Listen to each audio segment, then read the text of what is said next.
This is Morten from INKISH TV, and we are here live with Learn With Us. And it is so great to see you, Laetitia. Is that pronounced correct? That's correct. Good morning, Morten. Very nice to meet you. Or was it, yeah, likewise, or was it just good enough? It's a difficult Latin name. That's great. Anyway. And are you in Brussels right now, or? Yes, I'm. Greetings from sunny Brussels. I'm in Brussels. I live in Brussels and work in Brussels. We are in the Intergraf offices. I am in the Intergraf offices today.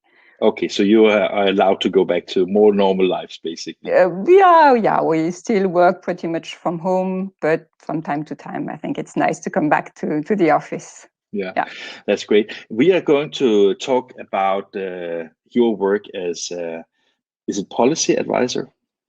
Yes, my title is Policy Advisor. Yes, yeah. I think. And see, I'm just a stupid journalist, so I don't know so much. So you have to explain. I know we're a little bit ahead of time, but that we have plenty of time. So I'm just a little bit curious about what background, how did you got into becoming a policy advisor? Is it like, did you start?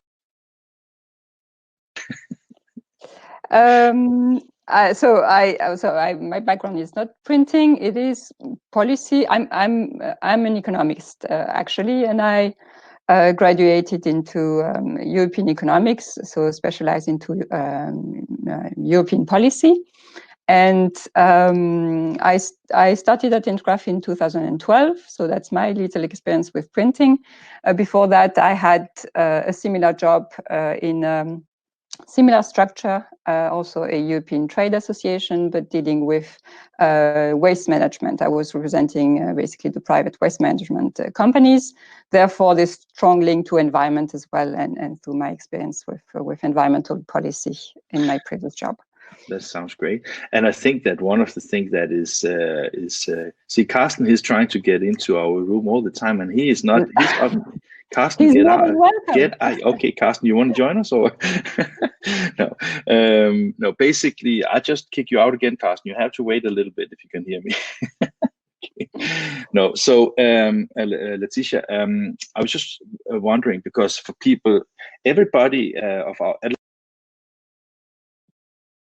But I still think that even though you've become way better in communication the past years, I'm still a little bit, I think that it is in place to give a little insight. So if I may, I introduce Intergraf, and then you correct me with all the things I say that is wrong. What do you think about that? Very good. I take notes. Okay. Intergraf is an umbrella organization for almost every federation of printers in Europe. Correct. Check. You represent 106,000 printing companies in Europe? In Europe, there are approximately 110,000 companies in Europe, yes. And more than including the UK, EU 28. Including the UK, yeah, and Norway as well, right? Not in this number, not in that number. Okay. But we cover them as Intergraf, yes. So 110,044. So to say. Yeah. Okay, I'm just kidding. Sorry. And the way that you work is basically that when it comes to things that the European Parliament and Europe as in the politics thing, that is where Intergraf is having where you're working your way into influencing things to the advantage of all the printing companies and the printing industry, right? That's correct. You'll see it shortly in the presentation, because I have included a slide on policy making and the decision making process. Lobbying is about being in regular contacts. As I'm saying in the video, the main interaction is with the European Commission, because they are preparing all the legislation, and if you want to influence properly this legislation, you have to be there right from the beginning, and even before they are even considering a legislation, they have to know your sector. They have to understand the sector that you represent. And how, I mean, because as you are going to talk about European environmental legislation here in the pre-recorded session in a second, how is it? Do you feel that Intergraf and the printing industry, do we have ears? Is it possible to get through with ideas? It is, yes, absolutely. The Commission is open to listen to industry and to expertise. They need the expertise to draft any legislation on any topic, and when it concerns our industry directly, we are consulted. We are recognized as the body where the expertise lies, and the expertise is not necessarily with us in the Secretariat, but with our members, with people like Carsten, who wanted to join. He's a strong, yes, he's providing GRACOM and other members are providing the expertise. So we are doing the relay between them and the institution. So you're collecting all the dots and make sure that it gets to the right places, right? Indeed. Okay. Well, Laetitia, I think that we should see your presentation, and then afterwards you and I can have a chat and see if there's some questions. That could be nice if there are. So let's turn off the microphone and the cameras and see your presentation. Okay. Thank you. Oh, that's... I have entitled my presentation, How does European environmental legislation impact printing companies? During this session, I will shortly present the European political context. Then we will look into the European environmental regulatory framework. And finally, I will address voluntary approaches to environment. First, let's have a brief insight into the European political context.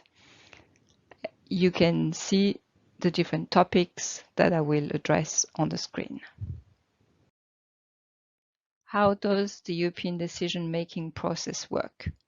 Well, very briefly, the European Commission prepares a draft legislation. It is actually a key step for the advocacy work at European level. As Intergraf, we are in regular contacts with Commission's officials to secure that they have a good understanding of our industry, so that when they work on a new legislative proposal that could affect our sector, we are properly consulted. Once the draft proposal is ready, it is presented to the European Parliament and to the European Council for adoption. The members of the European Parliament are sitting in the European Parliament, and the national ministers who are sitting in the European Council respectively amend the text, and they have to reach a compromise. This is what we call the co-decision process. At this stage also, trade associations like Intergraf can influence the process, in particular in approaching members of the European Parliament. Once adopted, the text has to be implemented at national level. I here make a distinction between two main pieces of legislation. On the one hand, you have a directive, which is a legal act that sets objectives and leaves the means to achieve them to the discretion of the member states.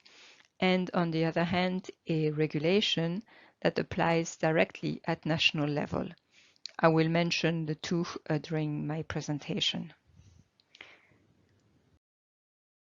The new political context is also, of course, that the European Union will have to work with 27 countries and no longer 28. Aside from the clear impacts on trade, this will also there will also be impacts on the decision-making process. As with the UK, industry will lose an industry-friendly partner when it comes to adopting new environmental legislation. The European elections from last year are also a further element that will influence the shape of future environmental legislation. The more than 700 members of the European Parliament are mainly new, and they are more Eurosceptics and populist than before. The new European Parliament appointed a new European Commission with a new President of the European Commission, Mrs. Ursula von der Leyen, and a new team of commissioners. You can see them all on the picture. This new Commission has the following objective: addressing the twin challenge of the green and digital transformation. This shows the importance of environment for this new Commission.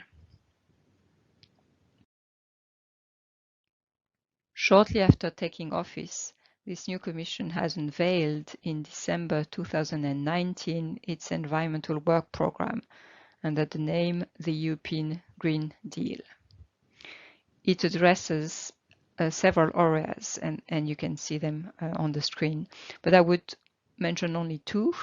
On the top, a transition to a circular economy, and also on the left, achieving a climate neutrality by 2050.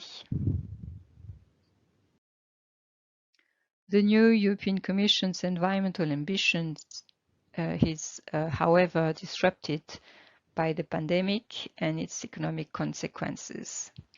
Nevertheless, following the political pressure from several member states and members of the European Parliament, the Commission intends to maintain most of its environmental objectives. It will detail its program in a recovery plan that will be presented tomorrow, and it is expected to give a significant place to environment. Let's look now at the environmental regulatory framework which impacts the graphic industry. We will be looking at four main areas: the substrate, chemicals, emissions, and waste. The first legislation I wanted to mention is the timber regulation, which regulates the paper substrate at a European level. It ensures that no illegal timber product is placed on the European market, and therefore bans the placing on the market of pulp and paper originating from illegally harvested forests. This means that printed matters produced in Europe are de facto safe from illegal logging. The legality of printed products does not need to be certified by any chain of custody certification. The timber regulation does the job. However, these schemes are not totally meaningless. They do provide an additional layer of guarantee, in particular on the sustainability of the sourcing of the paper. Our current advocacy work at Intergraf is to ask for the extension of this regulation to printed products. That will secure that imported printed products are also safe from illegal logging. And overall, that would ensure that any product, any printed product on the European market is safe from illegal logging. As printers do not only print on paper, the current attention on plastics is also of interest for industry. Last year, the European Union adopted a directive on single-use plastics. It concerns 10 categories of single-use plastic products that you can see on the screen. It includes crisp packets and sweet wrappers, commonly printed in flexo. Although the legal text foresees the ban of certain products, other measures are also foreseen, like design requirements or separate collection schemes. For packets and wrappers, the measure to be applied will be the use of extended producer responsibility schemes, whereby producers have the financial responsibility of the end of life of their products.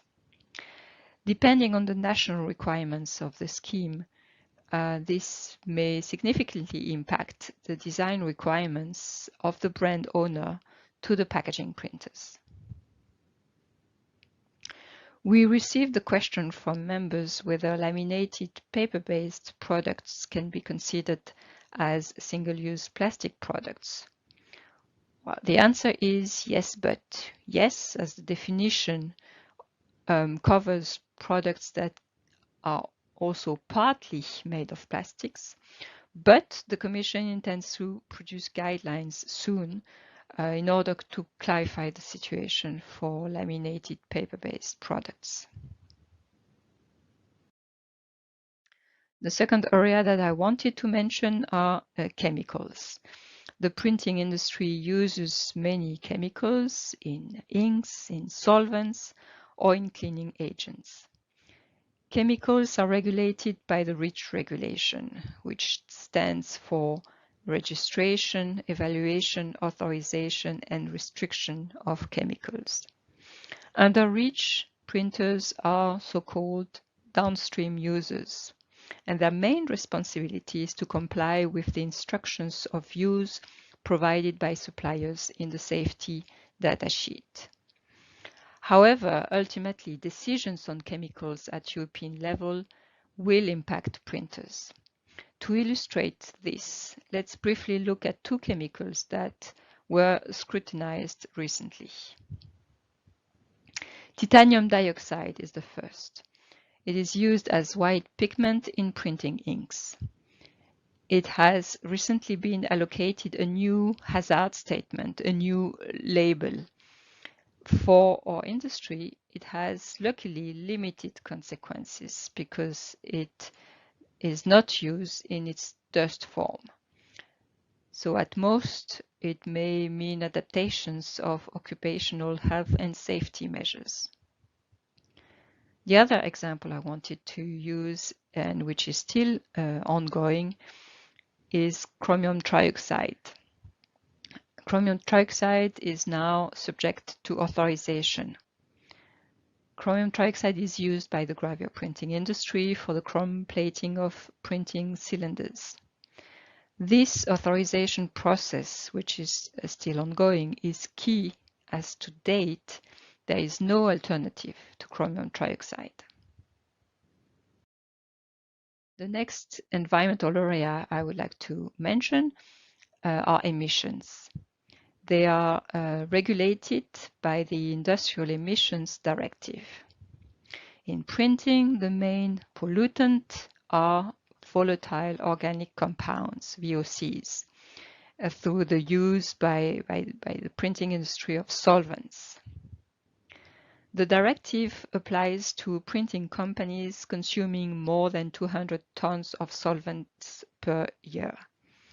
This is the case in flexo printing, in gravure printing, and in large heat-set printers. The directive sets the permit conditions, including emission limit values, in sector-specific BREFs. BREFs are best available techniques, reference documents. The new BREF, so the new permit conditions for printing, will be published in the coming month. We are currently preparing a guidance document for heat-set printers to support them in implementing the new rules.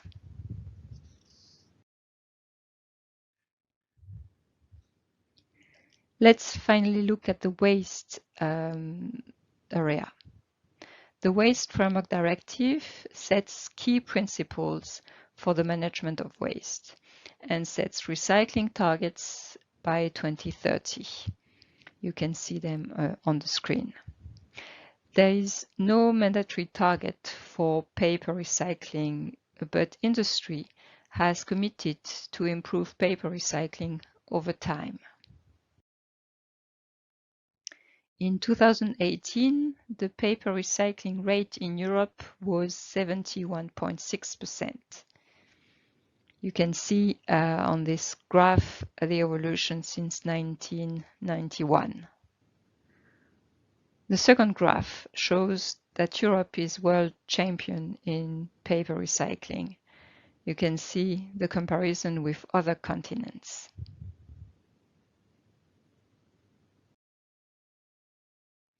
Beyond regulatory requirements, the printing industry in Europe also takes voluntary approaches to demonstrate environmental excellence. There are a number of schemes available which take the form, for example, of certification dedicated to the paper substrate. You can see here PEFC and FSC, ISO standards, labels like the Nordic Swan or the Blue Angel. I will come back to the European Ecolabel in a minute, and climate calculators. I have on purpose limited the examples to these, as these schemes are either well recognized by the industry or have been developed by the industry for the industry. This is the case, for instance, of the two calculators, or they are allowing the participation of the industry in the elaboration of the criteria.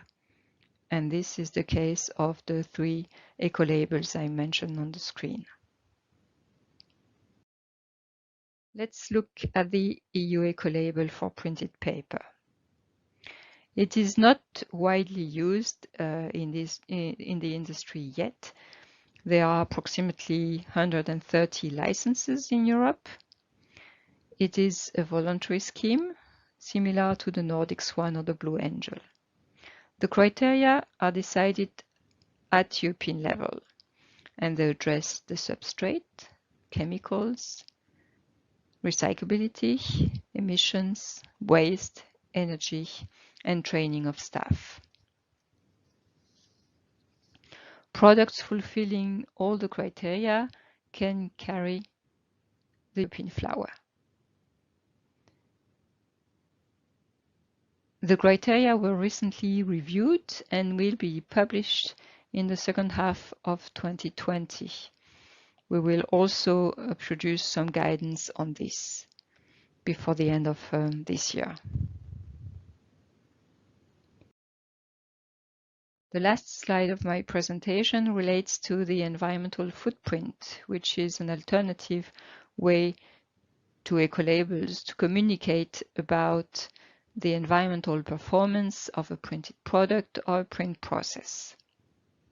Regarding carbon footprint, Intergraf has developed recommendations identifying the 13 main parameters to be included in any calculation of the carbon footprint of a printing site or a print product. Our members have then developed calculation tools based on these recommendations. I will let Per present the Climate Calc tool in the next session. I will close my presentation here and thank you for your attention. Wow.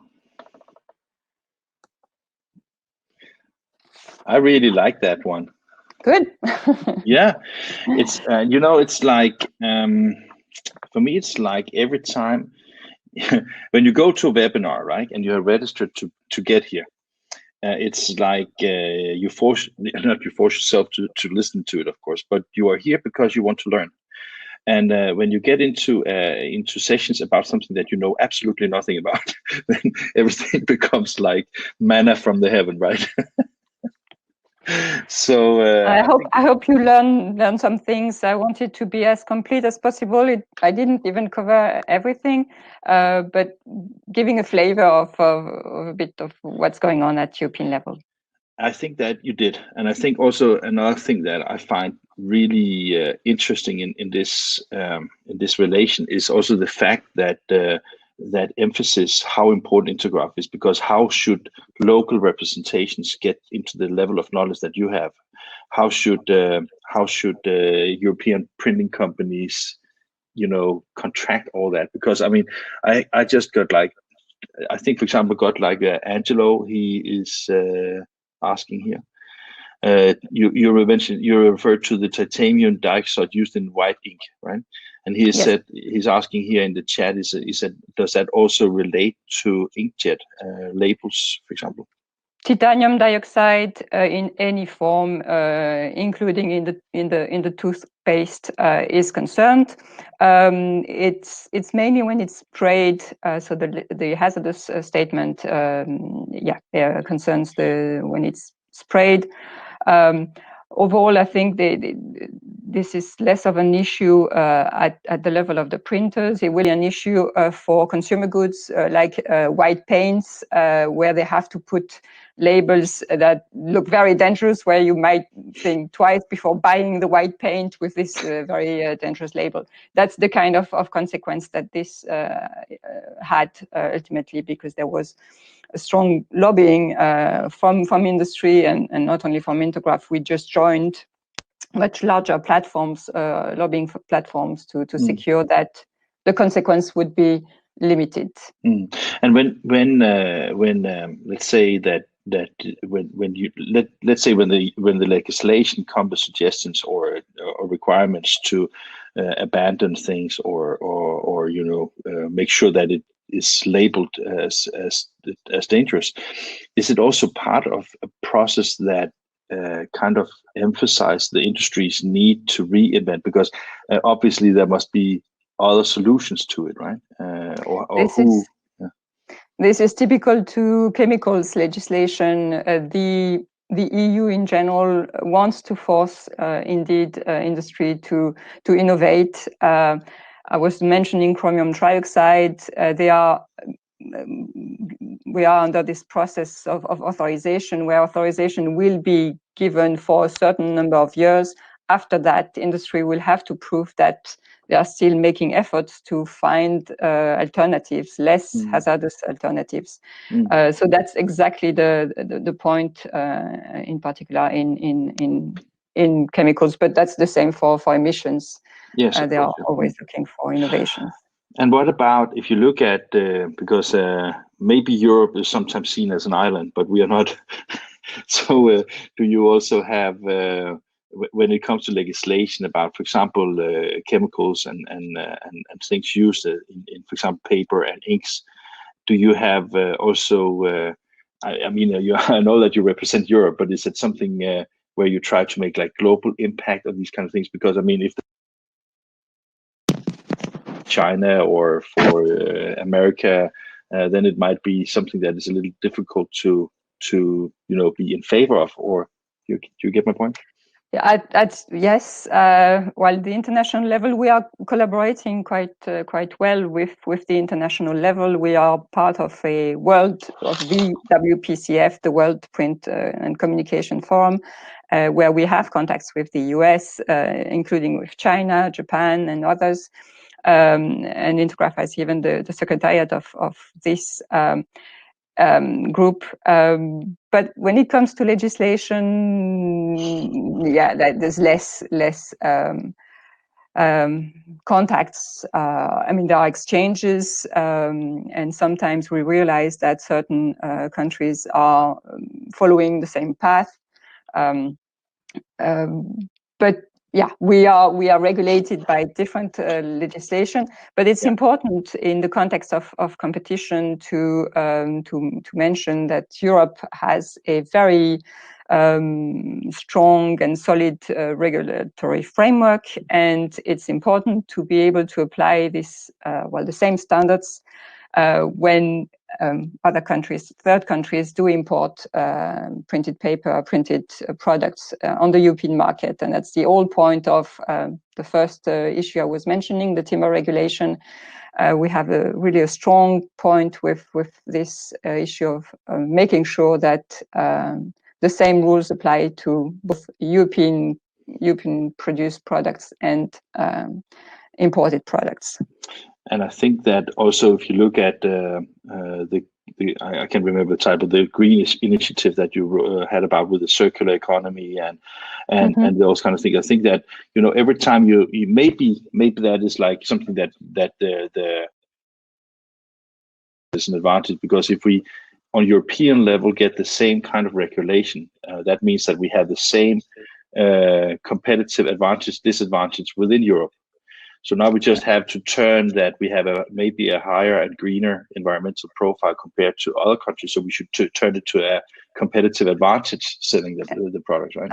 Absolutely, absolutely. And I think in these times when maybe some publishers have stopped during a time frame to import from China, that's a good additional element to mention, to say, well, if you produce in Europe, you have this additional layer of green image. Well, one of the things I want to ask you about is because you mentioned the EU Ecolabel. Yeah. And I was a little bit curious about it because a couple of years ago I was writing an article and I was looking into how to actually apply for it and get it. Mm-hmm. Have you tried it? Oh well, I'm not. We're not a printing company. I know, but I was just very aware. Yeah. Because first of all, I can tell you, I think it was a very tedious process to get to the web page where you apply for it, and after you went through all these processes of actually finding out what it meant, everything they were asking, I came to that conclusion that it looked more or less like a money machine for the European legislation or the European Union, because I think it was also quite expensive to obtain actually.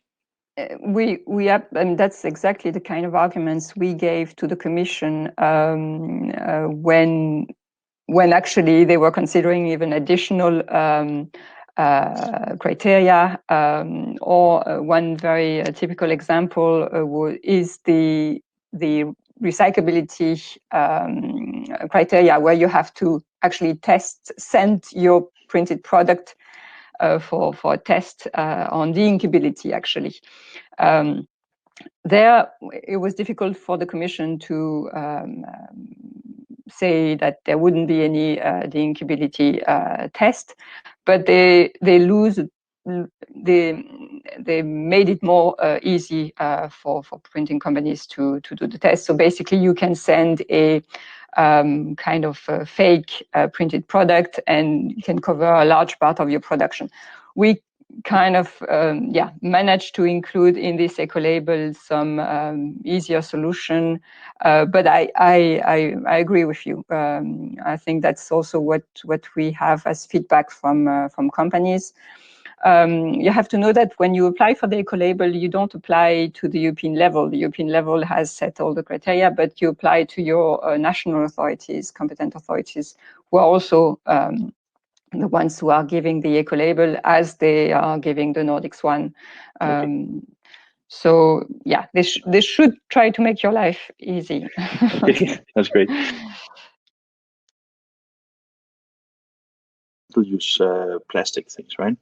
And then you specifically mentioned the laminate, which is of course something that is I think is a tremendous important for the industry, because it's used for everything that relates to food related products, to magazines, obviously, and things like that.